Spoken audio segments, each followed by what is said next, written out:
Bienvenue dans Corps de négociation. Les voisins, c'est sympa et de temps en temps, moins sympa.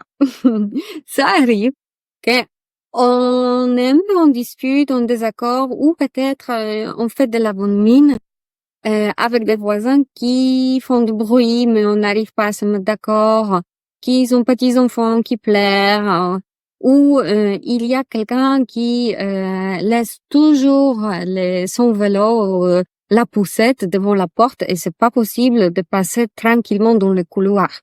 Donc, si vous habitez dans une résidence, dans une copropriété, probablement vous avez déjà discuté avec les voisins. Et ça peut être pas toujours commode de s'exprimer, de dire gentiment et assez assertivement.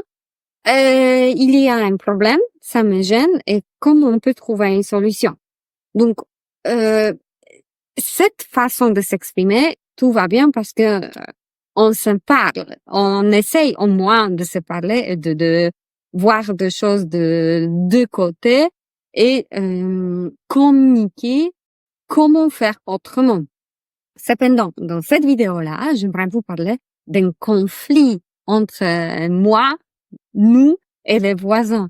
Ça peut être vraiment quelque chose de très agréable, inflammé, qui passe du temps et sans la solution qui convient à deux parties est devenu brûlante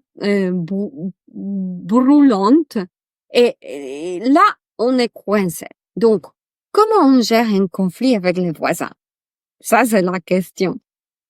Je m'appelle Maria, je facilite cours de négociation. Restez avec moi si vous voulez connaître tips and tricks pour la négociation. Conflit avec les voisins. Comme j'ai dit au début, le mieux, ce sera de discuter.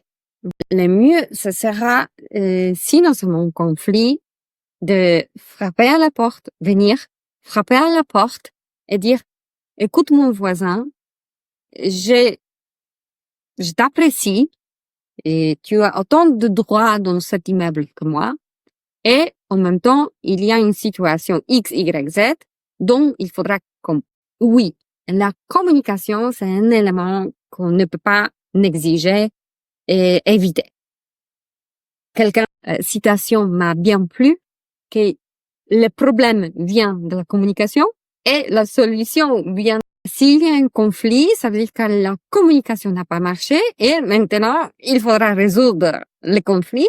Donc, il nous faudra trouver un moyen de se mettre d'accord sur une nouvelle règle à mettre en place.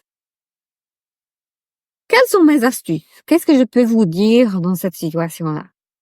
Bon, j'ai réfléchi et pour être franche, la chose qui marche à tous les coups, une seule chose, la plus efficace que j'aimerais vous partager aujourd'hui, c'est quelque chose qui demande un peu d'effort. Parce que je n'ai pas de solution miracle, je n'ai pas une baguette magique, je n'ai pas un crystal ball pour vous dire ah les voisins il va déménager dans 2 jours. Je n'ai pas ça. Donc ce que je pour vous, mais je vous connais donc vous êtes plutôt motivé. C'est quelque chose à mettre en place qui est challenging mais apporte beaucoup de satisfaction. Donc si votre long terme est oui, je resterai dans cette résidence parce que il y a plein de avantages. Oui, il y a un défaut parce qu'il y a mon voisin. Comment je peux faire? La solution est la suivante. Pour résoudre un conflit avec un voisin, il faudra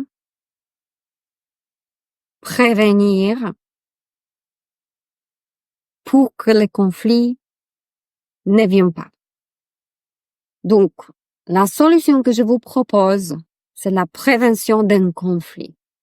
C'est de mettre tout en œuvre, en amont, de faire les petits pas tous les jours, ou je sais pas, toutes les semaines, régulièrement, pour vraiment dédier son énergie à construire une bonne relation, la relation saine entre vos deux familles. Si vous mettez un effort régulier qui va montrer aux voisins que vous pensez à eux, que vous ne faites pas de bruit vous-même, que vous dites bonjour, que si vous allez chercher un samedi matin une baguette et vous les rencontrez sur l'escalier, vous demandez est-ce que vous voulez une baguette aussi pour petit-déj.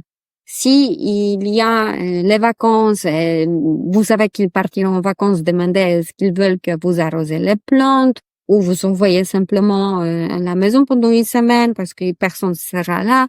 Les petits gestes humains de sympathie, attentionner, les gestes d'être attentionner à un autre être humain, ça peut vous souder, ça peut créer un lien. Et, sur mon exemple, actuellement, j'ai un chat et le chat a la chatière. Donc, normalement, le chat, il est autonome parce qu'il y a aussi les croquettes à volonté, il y a de l'eau à volonté et chatière. Chatière, elle est spécifique parce qu'on a décidé de investir. On a acheté une chatière qui est connectée à une application dans le téléphone. Donc, c'est un peu domotique. On peut la bloquer ou ouvrir, par exemple, si on a un vaccin chez vétérinaire et on ne veut pas que les chats s'enfuient avant de partir au rendez-vous, on peut bloquer cette chatière, elle ne va plus s'ouvrir. Un autre avantage, c'est que la chatière ouvre uniquement quand c'est notre chat qui approche. Parce que grâce à une puce dans l'oreille, il y a un chip dans la chatière qui était réglé par rapport aux puces dans l'oreille de notre animal. Donc, il n'y a pas de possibilité qu'il y a d'autres chats qui rentrent dans la maison sans qu'on sache.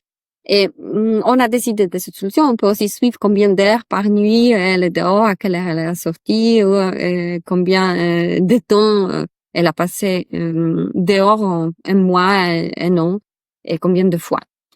Donc c'est très sympathique. On est super content de cette solution-là. Mais avec ces chats-là, si nous partons en vacances une semaine, ça peut arriver qu'il y a une panne de courant. Ça peut arriver que la chatière s'est bloquée. Ou ça peut arriver que le chat s'est perdu, donc il n'est pas rentré à la maison. Donc même si en distance, on regarde l'application, qu'est-ce qui se passe avec notre chat, ça peut être qu'il y a quelque chose qu'on ne peut pas imaginer ce qui se passe. Donc avec nos voisins actuels, moi je les préviens toujours, on part en vacances, et est-ce que vous pouvez de temps en temps, une fois tous les 2 jours, aller à la maison, voir si le chat n'a pas apporté, par exemple, une souris vivant ou un oiseau meurt, qui est posé à l'entrée. Parce que les chats ne savent pas qu'on rentre dans 5 jours. Donc, les souris à 30 degrés au milieu de l'entrée, sur un tapis, ça m'intéresse pas trop comme cadeau d'accueil pour mon rentrée. Donc, je parle à mes voisins, je les préviens que je pars. Et pendant quelques fois, on est parti en vacances. La voisine m'a demandé récemment de jeter un coup d'œil sur son ordinateur parce que elle est âgée, donc elle ne connaît pas trop comment ça fonctionne. Il y avait une mise à jour de Windows avec des polices qui sont sautées. Donc, c'était intéressant parce que depuis 2 ans, elle n'a jamais osé demander d'aide à quoi que ce soit, ni pour arroser des plantes, ni pour, je sais pas, surveiller la maison. Mais là, cette année, elle a demandé est-ce qu'on peut jeter un coup d'œil sur l'ordinateur qui demande d'être mis à jour. J'aurais pas pensé parce qu'elle a ses enfants et tout, donc je n'ai pas imaginé que ça peut lui être utile, mon aide dans ce domaine-là.